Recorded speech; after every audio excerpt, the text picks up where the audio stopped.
찬송가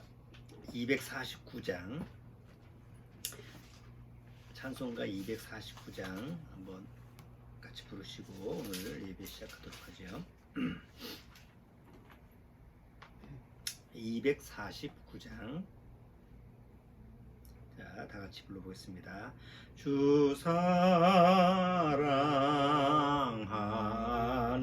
자 다 찬송할 때에 그 보좌 앞에 둘러서 그 보좌 앞에 둘러서 큰 영광 돌리세 큰 영광 돌리세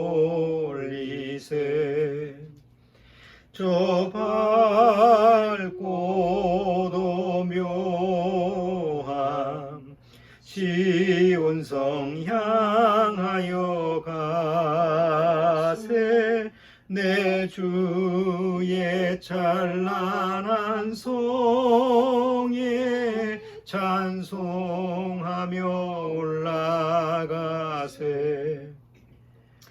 주 믿지 않는 자 다 찬송 못하나 전부의 자녀 된 자들 전부의 자녀 된 자들 그 기쁨 전하세 그 기쁨 전하세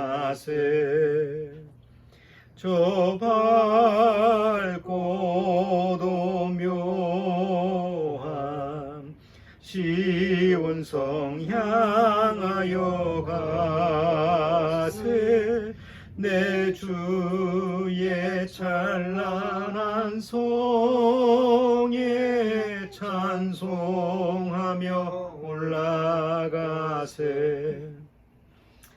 저 하늘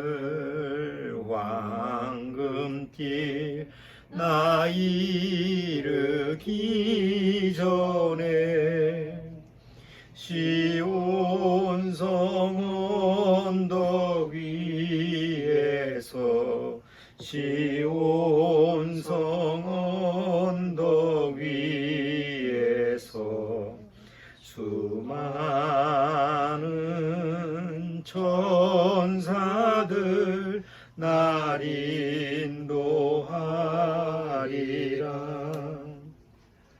저 밝고도 묘한 시온성 향하여 가세 내 주의 찬란한 성에 찬송하며 올라가세 내 눈물 다 씻고 늘 찬송 부르리 저 임마누엘 주 앞에 저 임마누엘 주 앞에 나 영광 누리리 나 영광 누리리 저 밝고도 묘한 시온성 향하여 가세 내 주의 찬란한 성에 찬송하며 올라가세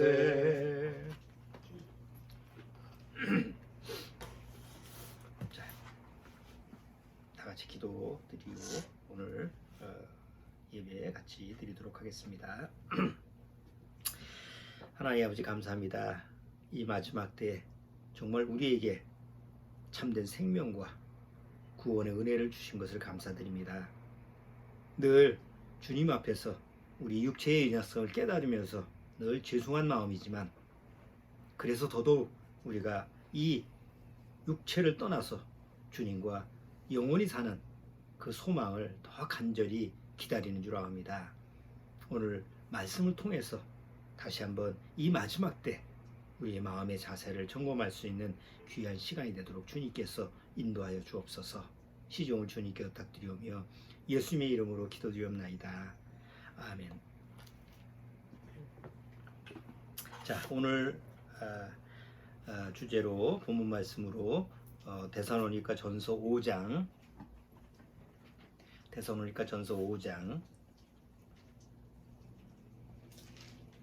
9절서부터 10절 내용인데 한번 5장 전체를 읽어보고 그 내용에 대해서 같이 한번 연관성을 다뤄보도록 하겠습니다. 데살로니가 전서 5장 1절서부터 끝절까지 천천히 같이 한번 읽어보죠.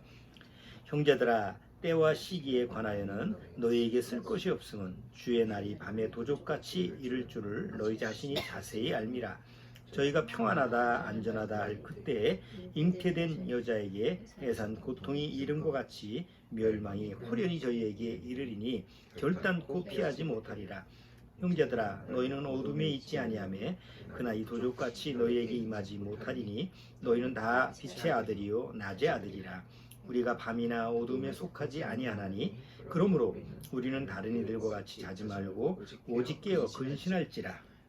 자는 자들은 밤에 자고 취하는 자들은 밤에 취하되 우리는 낮에 속하였으니 근신하여 믿음과 사랑의 흉배를 붙이고 구원의 소망의 투구를 쓰자. 하나님이 우리를 세우심은 노하심에 이르게 하심이 아니요 오직 우리 주 예수 그리스도로 말미암아 구원을 얻게 하신 것이라. 예수께서 우리를 위하여 죽으사 우리로 하여금 깨든지 자든지 자기와 함께 살게 하려 하셨느니라. 그러므로 피차 권면하고 피차 덕을 세우기를 너희가 하는 것 같이 하라. 형제들아, 우리가 너희에게 구하노니 너희 가운데서 수고하고 주 안에서 너희를 다스리며 고난하는 자들을 너희가 알고 저희 역사로 말미암아 사랑 안에서 가장 귀히 여기며 너희끼리 화목하라. 또 형제들아, 너희를 권면하노니 규모 없는 자들을 권계하며 마음이 약한 자들을 안위하고 힘이 없는 자들을 붙들어주며 모든 사람을 대하여 오래 참으라. 삼가 누가 누구에게든지 악으로 악을 갚지 말게 하고 오직 피차 대하든지 모든 사람을 대하든지 항상 선을 쫓으라. 항상 기뻐하라. 쉬지 말고 기도하라. 범사에 감사하라. 이는 그리스도 예수 안에서 너희를 향하신 하나님의 뜻이니라. 성령을 소멸치 말며 예언을 멸시치 말고 범사에 헤아려 좋은 것을 취하고 악은 모든 모양이라도 버리라. 평강의 하나님이 친히 너희로 온전히 거룩하게 하시고 또 너희 온 영과 혼과 몸이 우리 주 예수 그리스도 강림하실 때에 흠없게 보존되기를 원하노라. 너희를 부르시는 이는 이쁘시니 그가 또한 이루시리라. 형제들아, 우리를 위하여 기도하라. 거룩하게 입맞춤으로 모든 형제에게 문안하나 내가 주를 힘입어 너희를 명하노니 모든 형제에게 이 편지를 읽어 들리라. 우리 주 예수 그리스도의 은혜가 너희에게 있을지어다. 자, 성경을 이렇게 읽어보면 읽을 때마다 제가 이렇게 깨닫게 되는 게 뭐냐면 그 성경 말씀 자체가 읽을 때마다 이게 하나도 이게 뭐 보통 사람들이 쓰는 거를 보면 우리가 이제 뭐 소설을 본다든가 뭐 스피를 본다든가 시라든가 아니면 뭐 여러 사람 유명한 사람들이 쓰는 글을 이렇게 보더라도 보면 처음 책을 이렇게 처음부터 쭉 읽어보면 신선하고 아이고 이거 재밌다 이렇게 하는데 조금 중간 이렇게 넘어가다 보면 계속 이게 반복되는 얘기가 나오죠. 그리고 쓸데없는 얘기가 나오고 또 이거 잘 앞과 뒤가 안 맞는 이런 말. 그러니까 보통 보면 한 중간쯤 보면 조금 지루해. 소설 같은 것도 그렇고. 그래서 책을 볼 때 처음부터 끝까지 봐야 되는데 중간인데 그런 면 때문에 이게 또 핑계일 수도 있지만 중간에 한 중간 보고 아 이거 뻔한 얘기야. 그리고 이제 덮고 마치는 경우가 많잖아요. 이게 책을 끝까지 보지 못하는 경우가. 근데 이게 인내력 부족도 그렇지만 더 중요한 거는 사실은 사람이 쓰는 글 자체가 그렇게 완성도가 없어요. 아무리 유명한 사람이라도 그 내용을 보면 또, 또 부족함이 있구나. 또 몇 번 보면 실증이 나는구나. 그렇잖아요. 근데 난 성경을 읽을 때마다 볼 때마다 아니 그 짜임새가 보통 사람들이 그냥 썼다고 하면 글 짜임새가 그냥 실증이 나고 보면 뻔한 얘기구나 이렇게 하는데 늘 볼 때마다 새롭고 어떻게 이렇게 성경 말씀 자체가 하나도 거를 것이 없이 꼭 필요한 말만 적어놨지. 물론 이거 사도가 쓴 거잖아요. 사도 바울이 쓴 거지. 사도 바울이 뭐 머리가 좋고 뛰어나서 이렇게 쓴 게 아니라 뒤에 보면 뭐 베드로도 그렇고 아니 뭐 사도 바울은 그리고 학식이 높고 그 당시에 아주 최고 학부를 나왔으니까 글을 잘 쓴다고 칩시다. 그러면 학교도 잘 못 나오는 베드로나 사도 요한의 글은 어떨 거예요? 사실 보면 똑같아요. 거의 성경의 기록을 보면 보통 우리가 사람들이 쓴 책 보면 그 지은이 글 쓴 사람의 어떤 취향이나 그 사람의 성품이나 그 사람의 어떤 그 모습이 들어가 있잖아요. 글에. 근데 성경에는 그 사람이 쓰는 글, 뭐 베드로 전서 후서 본다고 해서 베드로의 성품이 나오는 게 아니에요.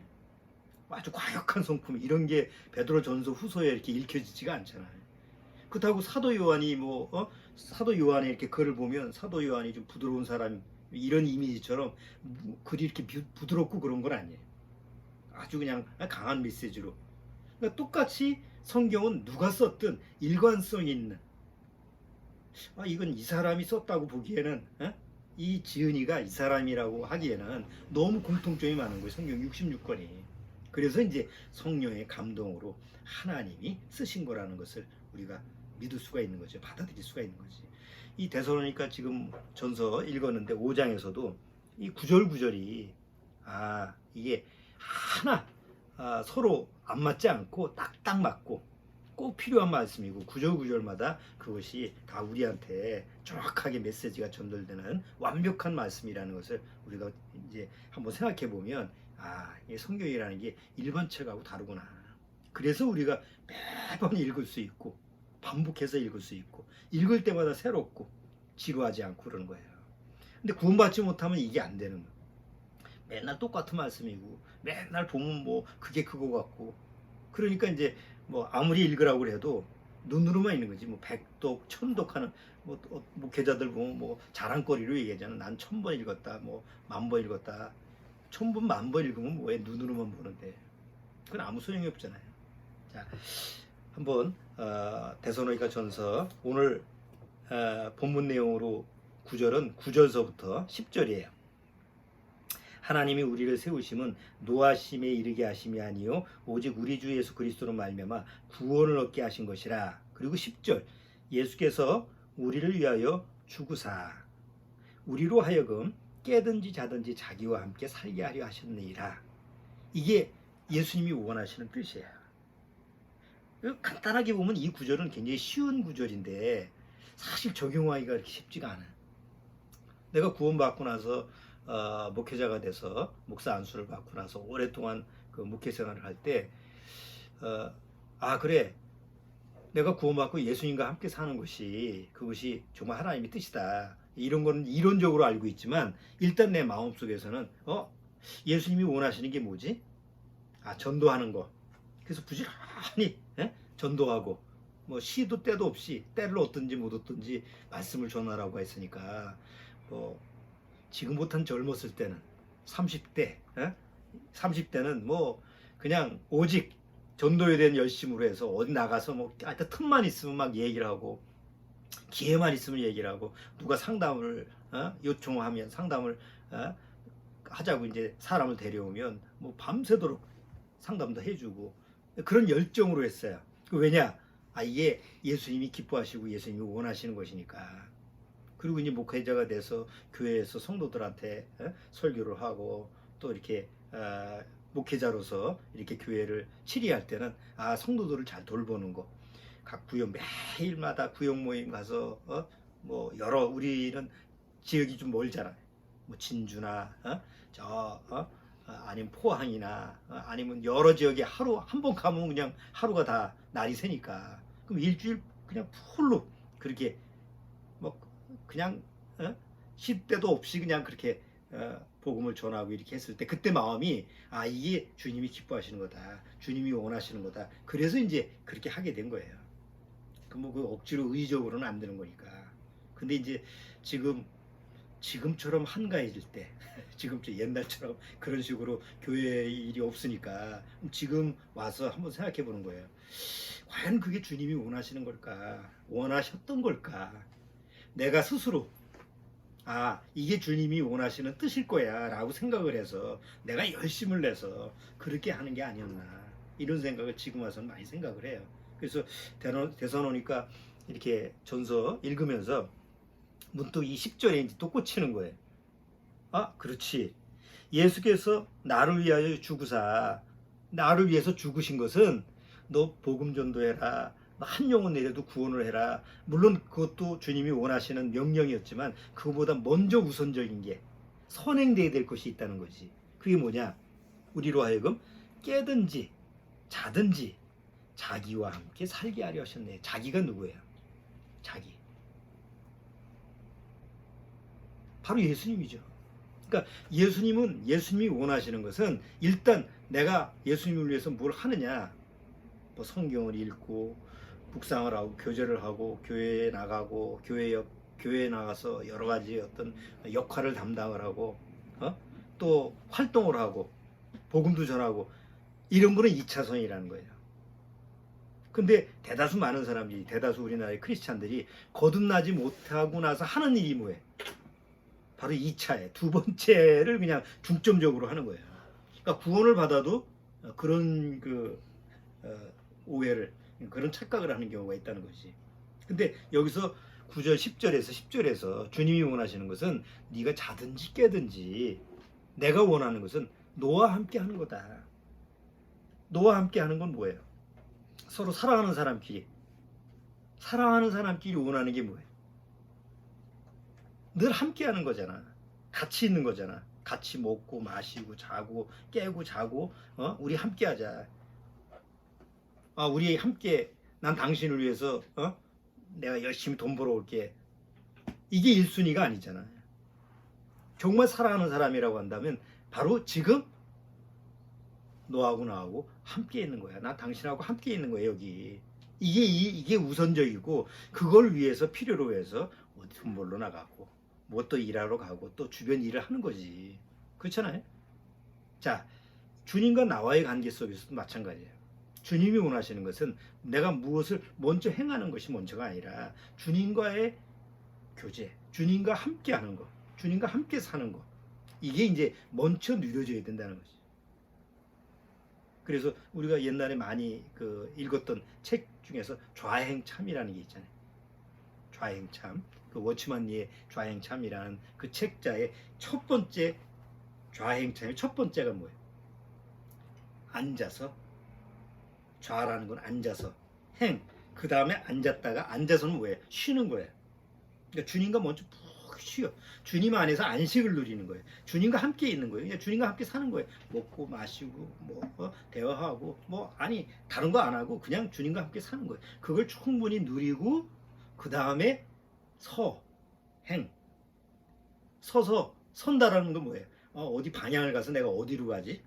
내가 뭘 움직일까? 앞으로 뭘 할까? 이게 행이고 그 다음에 참은 이제 실제로 나가서 행위로 어떤 열매를 얻는 거지.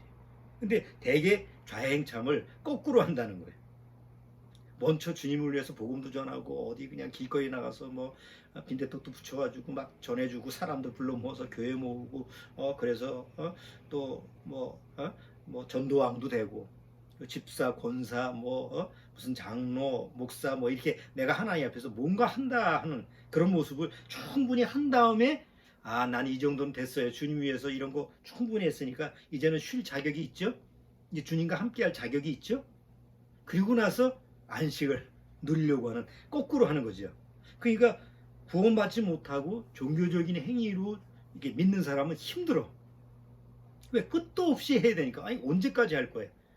주님을 만족시키기 위해서는 어느 마치 일을 해야 될까? 몇 명한테 전도를 해야 될까?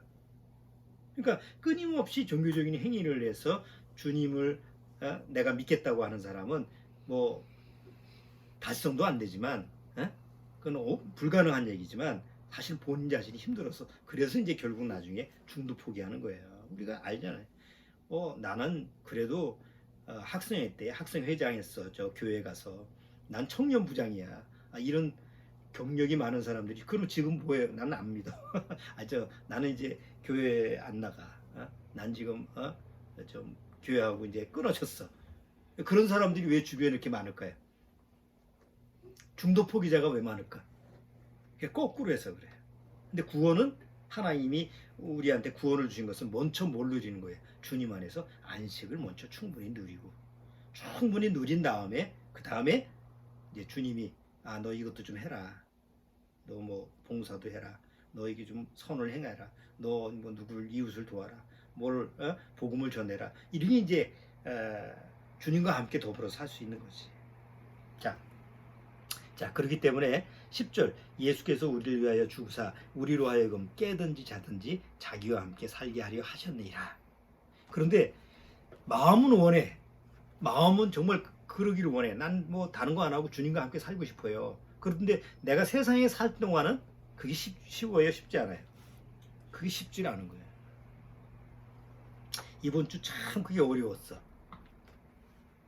우리 차가 알다시피 20년이 지나서 한 36만, 37만, 거의 40만 가까이 되는 그런 차를 여태까지 애지중지 사용하고 우리 가족의 일원으로 그레이스를 탔는데 요번에 그 검사소에 들어가서 이 불합격을 맞아가지고 고치려고 하는데 부품이 이제 더 이상 안 나온 이제 단종된 차고 더 이상 부품도 없고 아무리 고치려고 뭐 백방으로 노력을 해봤는데 뭐 부품이 없으니까 어떻게 해요? 그래서 이제 결국은 이제 폐차를 해야 되는 그런 상황이에요. 뭐 20년 동안 정이 들어서 아무리 고물차래도 그래도 좀 탈 때까지 타보려고 애를 썼는데 뭐 부품 자체가 없으니까 뭐 그래서 폐차를 하는데 폐차를 하면 새 차를 사야 되잖아. 근데 새 차도 살 능력은 안 되고 중고차를 구입해야 되겠다 생각했는데 적은 돈을 가지고 좋은 차를 구한다는 게 그렇게 쉬운 일이 아니더라고. 가장 낮은 금액을 가지고 좋은 차를 구매하는 게 이제 중고차를 매매하는 가장 좋은 방법인데 누구라도 그런 건 없대요. 제 값을 치러야지 좋은 차를 사는 거지 적은 돈을 가지고 좋은 차를 산다는 건 불가능하다고 그래. 그래서 어쨌든 일주일 동안 그래도 최대한 그런 것을 어떻게 구입할 수 있을까 중고차를 하나. 그러다 보니까 매일 그 중고차 사이트도 찾아보고 중고차 그런 중국 주변에 물어봐서 정보도 좀 찾고 그러다 보니까 거기다가 시간을 뺏는 거예요. 마음이 거기다 다 뺏기는 거예요. 그럼 어쩔 수 없이 구해야 되는 거지만 일주일 동안 내가 사는 패턴이 있잖아요. 설교 준비 묵상하고 그 다음에 중간에 또 알바도 가고 또 가정사도 돌보고 저 주말 농장에 가서 밭일도 하고 내 나름대로 시간표가 쭉 있는데 그래서 이제 그 일주일 스케줄에 맞춰서 그래도 내 사이클에 맞춰서 움직이는데 갑자기 중고차라고 하는 생각할 시간을 갖다가 일주일 내내 뺏기니까 이거 짜증도 나고 이거 빨리 구해야 되는데 또 구해지지는 않고 빨리 종교를 해야지 다시 원래 내 사이클로 돌아가는데 라는 생각을 하게 되더라고. 근데 이제 그러다 보니까 문득 그런 생각을 하는 거예요. 이게 구원받고 신앙생활 한다라는 게 내가 세상에서 어떤 일을 당할지 모르잖아요. 그러니까 나는 내 마음속에서는 난 주님과 함께 살고 싶어. 난 주님과 늘 자든지 깨든지 주님과 그냥 함께 주님 안에서 살고 싶은데 이 세상이 가만 놔두질 않는 거예요. 예를 들어서 지금 중고차 하나 사는 것 때문에 시간을 또 뺏겨서 거기다가 매달리는데 그것이 그런 일이 한두 개 가정사에서 누가 아프다든가 아니면 또 내가 병이 든다든가 아니면 또 사고가 났다든가 아니면 또 세상 일이 잘못됐다든가 뭐 금전적인 문제가 일어날 수도 있고, 아주 세상에 수많은 파도가 밀려들 때마다 거기에 마음을 다 빼앗기고 하다 보면 정작 구원을 받았어도 주님과 나하고 시간을 할 수 있는 시간이 그렇게 많지를 않은 거예요. 그러니까 그런 걸 극복을 해야 되는데 막상 내가 부딪혀가면서 한다라는 게 쉽지가 않은 거예요. 그걸 늘 느끼지. 근데 이제 이번 주간에도 말씀 묵상하면서도 그냥 계속 그 중고차 구하는 데만 시간을 뺏기니까, 마음을 뺏기다 보니까, 이게 빨리 올라가지 않고서는 이게 주님과 영원히 함께 한다라는 것이 이 지상에서는 이건 불가능하다, 이런 것을 또 절감하게 됐는데, 그러면서 이제 마음에서 더 간절해지는 거예요, 소망이. 자, 주님도 아실 거야. 내가 구원받고 나서 이 세상에 살면서 마음은 주님과 항상 함께 하길 원하지만 이 세상에서 그게 그렇게 쉽지 않다라는 것을 주님도 아시는 거예요. 그래서 데려가시는 거예요. 그렇잖아. 아니, 왜 데려가겠어? 만약에 이 지상의 육체를 가지고 주님과 자든지 깨든지 여기서 주님과 함께 사는 데에 하자가 없어, 문제가 없다고 한다면 그냥 이 세상에서 함께 하시지.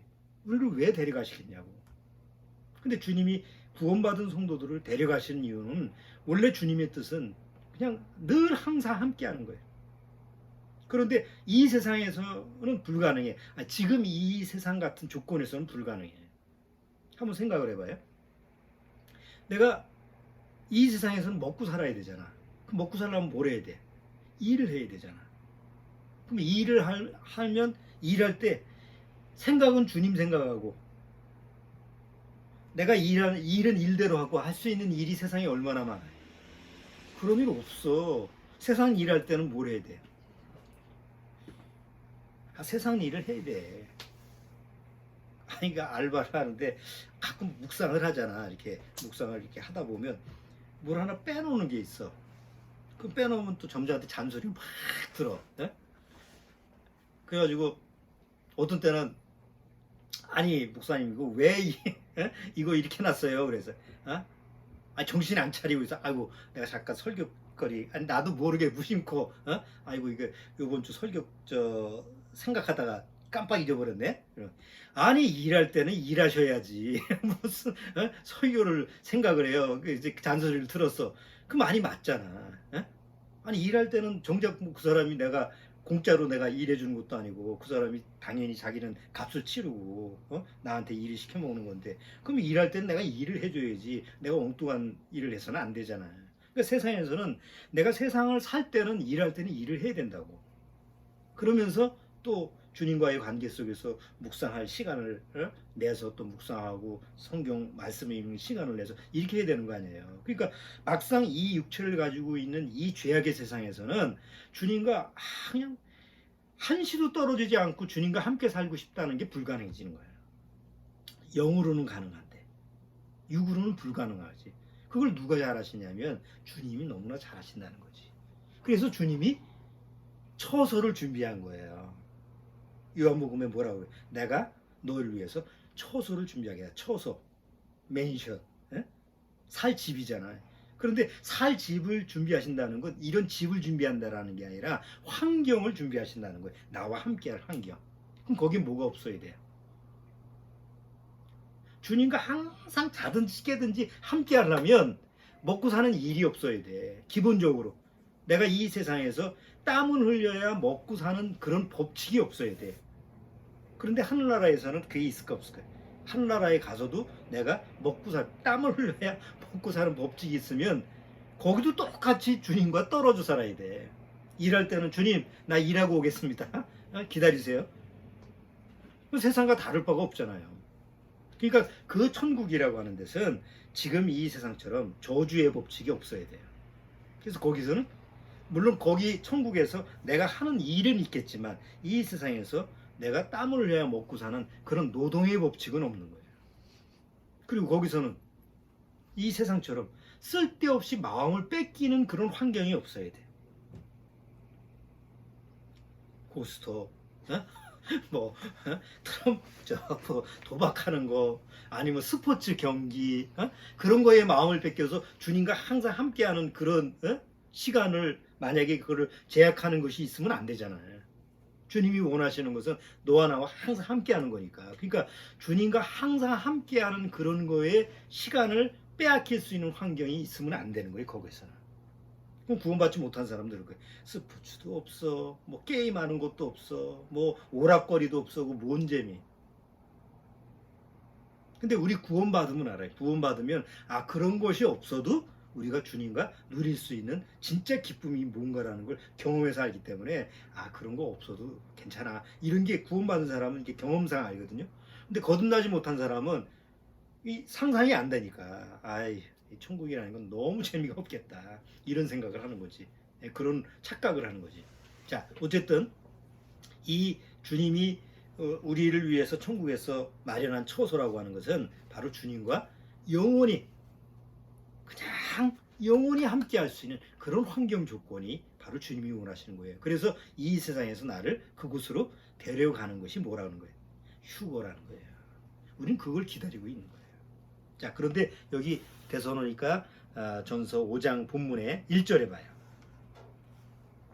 형제들아, 때와 시기에 관하여는 너희에게 쓸 것이 없으면 주의 날이 밤에 도적같이 이를 줄을 너희 자신이 자세히 알미라. 2000년 전에도 그때 구원받은 성도들도 주님이 언제 오신다, 날짜는 모르더라도 도적같이 오시는 거다. 그러니까 우리가 모르게 갑자기 오신다라는 것을 너희가 자세히 알지 않느냐.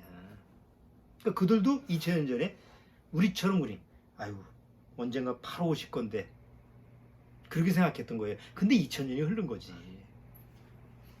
또 이걸 착각해서 그러면 지금서부터 2000년이 될 수도 있지 않습니까? 이렇게 생각할 수도 있잖아요. 그때 당시에 곧 오신다고 생각했는데 2000년이 지났다고 한다면, 2000년이 지나도 안 오셨다고 그러면 지금 시점에서도 2000년이 지나면 2000년이 지날 수도 있는 거 아니냐. 2000년, 3000년이 될 수도 있는 거 아니냐. 자, 그런데 여기 조금 더 읽어봐요. 3절에 저희가 평안하다 안전하다 할 그때 잉태된 여자에게 해산 고통이 이른 것 같이 멸망이 호련히 저희에게 이르리니 결단코 피하지 못하리라. 여기 보면 저희가라는 것은 누구예요? 이스라엘 민족이에요. 평안하다 안전하다 할 그때, 이 당시에 이스라엘 민족이 평안하다 안전하다 했어요? 이 당시에는 로마의 압제하에 있었어. 평안하고 안전한 때가 아니야.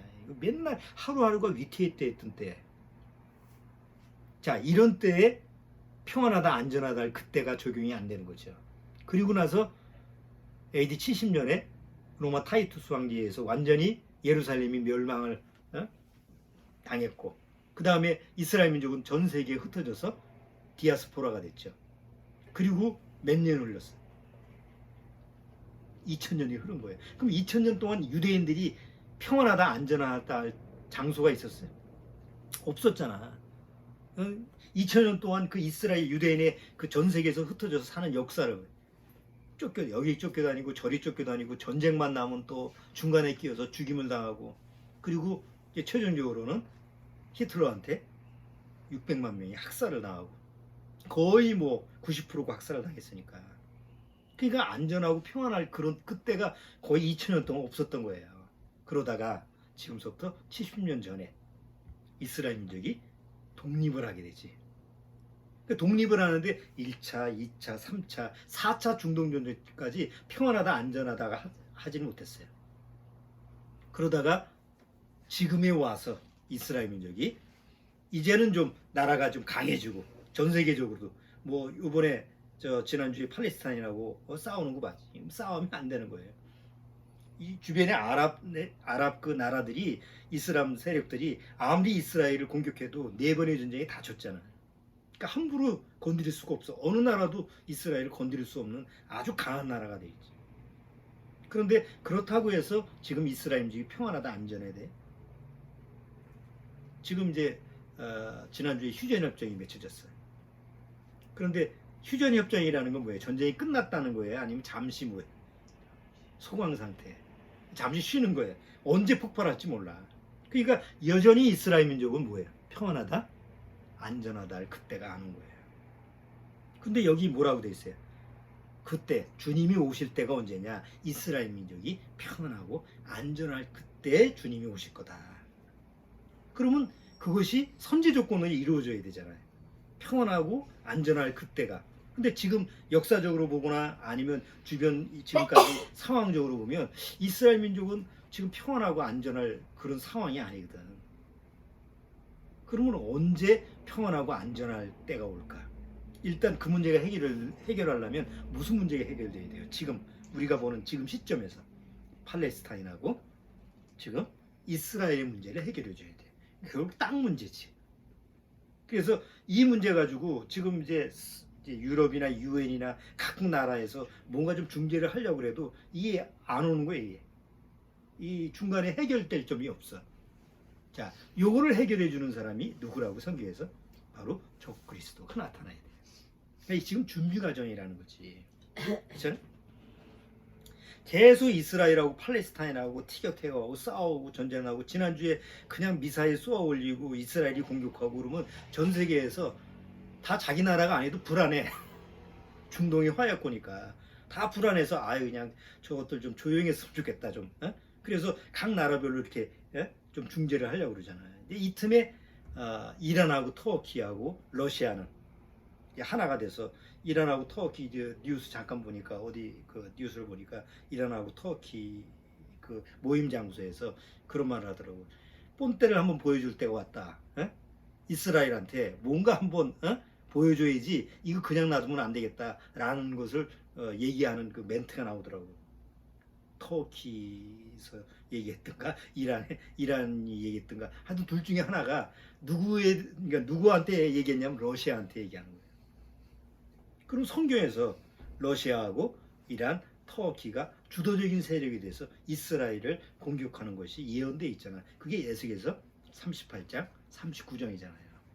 자, 지금 우리 시대에 와서 그런 모습이 우리한테 알려지는 거예요. 누구한테? 구원받은 사람한테.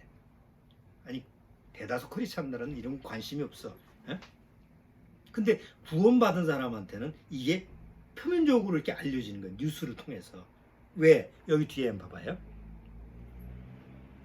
4절, 3절에 보면 저희가 평안하다 안전하다 할 그때에 잉태된 여자에게 해산 고통이 이른 것 같이 멸망이 호련히 저에게 이르리니 결탄코 피하지 못하리라. 아니 상식적으로 말이 지금 이 상황을 봐봐요. 평안하고 안전하면 어떤 상황이 돼야 돼요? 평안하고 안전할 때 멸망이 와서는 안 되잖아. 막 전쟁이 일어나고 불안하고 막 뭐 상황이 아주 그냥 막 힘들어졌을 때 그러면 이게 멸망이 오겠구나라고 생각을 해야지. 어떻게 평안하고 지금 안전하게 사는데 걱정 없이 염려 없이 사는데 그때 멸망이 오냐고. 그래서 앞에 호련히 갑자기라는 게, 내가 운전을 잘하고 있는데 갑자기 차가 와가지고 박았어. 그건 뭐예요? 갑자기 사고를 당한 거잖아. 나는 지금 안전하게 가고 있는데. 똑같은 거예요. 이스라엘 민족이 평안하고 안전하고 이제 살만 난다. 이거 우린 정말 이 천국이네. 이렇게 생각하는데 갑자기 멸망이 찾아오는 것처럼 지금 마지막 때 이런 상황이 벌어질 거다. 자, 그런데 4절 봐봐요. 4절에 뭐라고 돼 있어요? 4절. 형제들아. 형제들이라는 것은 구원받은 이제 성도들한테 얘기하는 거예요. 구원받은 사람들한테. 형제들아, 너희는 어두움에 있지 아니하매 그날이 도적같이 너희에게 임하지 못하리니. 자, 앞에는 어두운 사람, 어두운 밤에 사는 사람들, 깜깜해서 앞을 못 보는 사람들한테는 갑자기 멸망이 임하는데, 너희는 낮의 아들이라 너희한테는 갑자기 멸망이 도적같이 오지 않는다.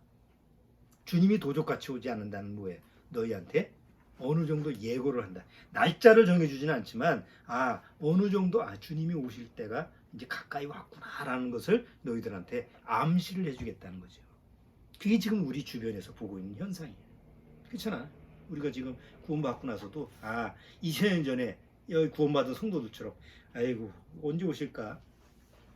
상상이 안 가는 이런 시대가 아니라는 거지. 지금은 이제 조만간에 오시겠구나. 그렇게 멀지 않았구나. 날짜는 정하지 않아도, 연도는 정하지 않아도 바로 오시겠구나 라는 것을 우리가 예고할 수 있고 예측할 수 있는 이런 지혜를 우리가 이제 알 수가 있다는 거지. 말씀을 통해서. 그래서 다시 한번 볼게요. 4절. 형제들아 너희는 어둠에 있지 아니하매 그날이 도적같이 너희에게 임하지 못하리니 너희는 다 빛의 아들이요 낮의 아들이라. 우리가 밤이나 어둠에 속하지 아니하나니 그러므로 우리는 다른 이들과 같이 자지 말고 오직 뭐예요? 오직 깨어 근신하라. 그러니까 깨어 있으라는 거예요. 그러니까 깨어 있으라는 건 뭐예요? 좀 정신을 차리고 지금 세상이 어떻게 돌아가고 있는지 늘 뉴스 한번 보고 이스라엘 문제 나오면 한번 집중해서 보고 그래서 오늘 갑자기 이스라엘 민족을 위해서 팔레스타인하고 이스라엘하고 중재 역할을 해주면서 진짜 이스라엘 민족만 평안해서는 안 돼. 이스라엘도 평안하고 팔레스타인도 평안하고 적절하게 다 평안이고 해서 그들이 서로 막 지금처럼 막 앙숙으로 싸우는 게 아니고 서로 잘 살 수 있는 그런 환경 조건이 이게 만들어지는 것을 누가 해준다고? 적그리스도가 해주는 거예요. 그런 조짐이 보였을 때는 우리는 빨리 떠날 준비를 해야 되는 거지. 떠날 준비가 뭐 짐 챙기는 게 아니고 바로 마음의 준비를 항상 하고 있어야 되는 거예요. 언제 올지 모르니까 도적같이 그래서 도적같이 주님께서 그날이 임하실 거다라고 얘기하는 거예요. 7절 자는 자들은 밤에 자고 취하는 자들은 밤에 취하되 우리는 낮에 속하였으니 근신하여 믿음과 사랑의 흉배를 붙이고 구원의 소망의 투구를 쓰자.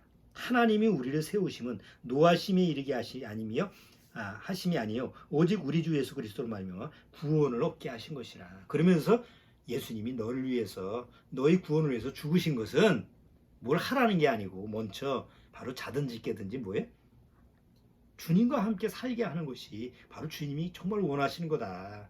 그런데 지금 육체를 가지고 있는 이상 그게 잘 되지 않지 않느냐.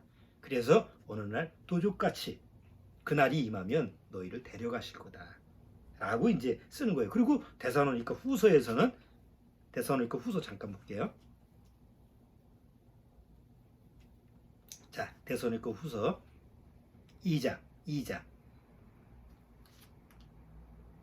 자, 2장 1절 형제들아 우리가 너희에게 구하는 것은 우리 주 예수 그리스도의 강림하심과 우리가 그 앞에 모임에 관하여 혹 영으로나 혹 말로나 혹 우리에게 받았다는 편지로나 주의 날이 이르렀다고 시동심하거나 두려워하거나 하지 아니할 그것이라. 아니 데살로니가 전서에서 이 편지를 딱 보냈는데 사람들이 그걸 또 오해를 해가지고 주님이 오신다. 이게 큰일 났네. 그럼 어떻게 해야 되지? 그럼 뭐 직업도 일도 안 하고 다 버리고 이제 이런 거짓된 또 설교를 해가지고 거짓된 교리를 또 전해가지고 사람들을 미혹하는 사람들이 있었어 교회에. 그래서 사도 바울이 데살로니가에다가 두 번째 편지를 보낸 거예요. 동심하거나 두려워하지 마라. 여기 그러면서 3절 누가 아무렇게 하여도 너희가 미혹하지 말라. 먼저 배도하는 일이 있고 저 불법의 사람 곧 멸망의 아들이 나타나기 전에는 이르지 아니할 거다. 그러니까 데살로니가 전서하고 후서하고 연결시켜 보면 예수님이 오시는 그 때가 이제 도적같이 임하는데 도적같이 임할 때는 평안하다고 안전할 그때다. 이스라엘 민족이. 그런데 평안하고 안전하다 할 그때가 언제 오느냐? 바로 적그리스도가 나타날 때. 적그리스도가 나타나서 그렇게 해줄 때가 된다. 그러기 전에는 이런 일이 안 일어난다. 그런데 중간에 뭐라고 했어요? 배도하는 일. 배도하는 일은 뭐라고 그랬어요? 끊어지는 거죠. 구원받은 성도들을 이 세상에서 데려가시는 그것이 먼저 있고 그리고 그 다음에 적그리스도가 나타나는 걸 보니까 적그리스도가 나타나기 전에 반드시 무슨 일이 있어야 돼요? 우리는 휴거를 받아야 되는 거지. 다행스러운 거지. 적그리스도를 보고 있다고 그러면 우리는 적그리스도 통제하에서 벗어날 수가 없는 거예요.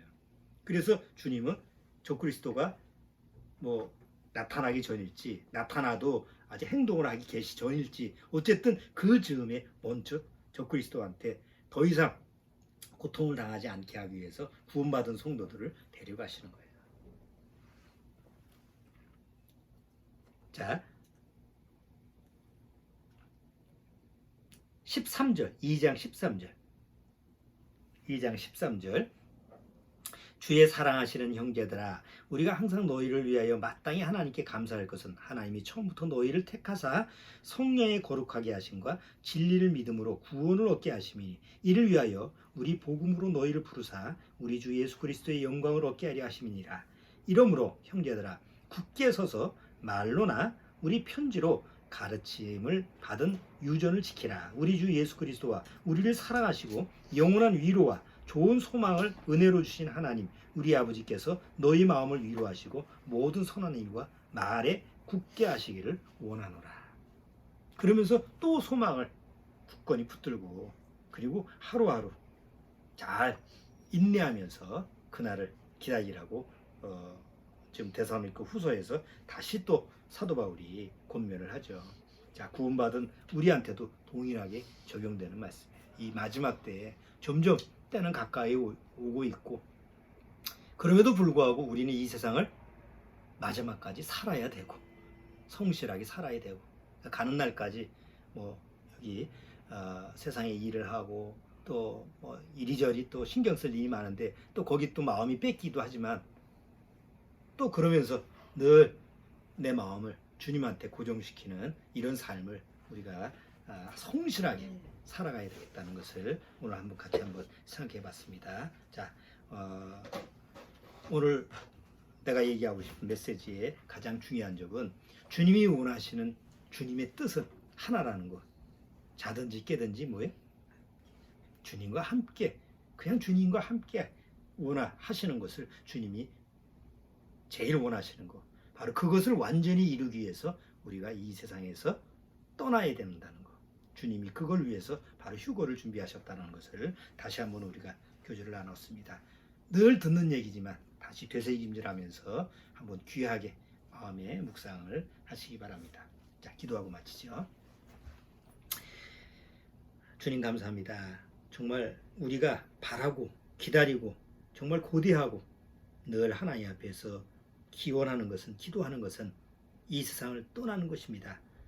이 세상을 미련을 버리고 이 세상을 떠난다라고 하는 것은 마치 뭐 세상을 피해서 도망가는 것이 아니라 바로 주님이 원하시는 그 기쁜 뜻, 주님과 항상 자든지 깨든지 항상 영원히 함께하는 주님의 뜻을 우리도 간절히 바라기 때문에 그렇습니다. 바로 그날이 정말 빨리 오기를 늘 바라면서 하루하루 주님께 나의 삶을 맡기는 그런 신앙생활을 하도록 주님께서 인도하여 주옵소서. 이 영상을 보는 우리 믿음의 가정 식구들, 어디에 있든지 어떤 환경에 있든지 어떤 일을 하든지 늘 항상 주님이 원하시는 그 기쁜 뜻을 늘 마음속에서 헤아려서 그 뜻을 함께, 주님과 함께 살 수 있는 그런 신앙생활을 하도록 주님께서 축복해 주옵소서. 예수님의 이름으로 기도드리옵나이다. 아멘.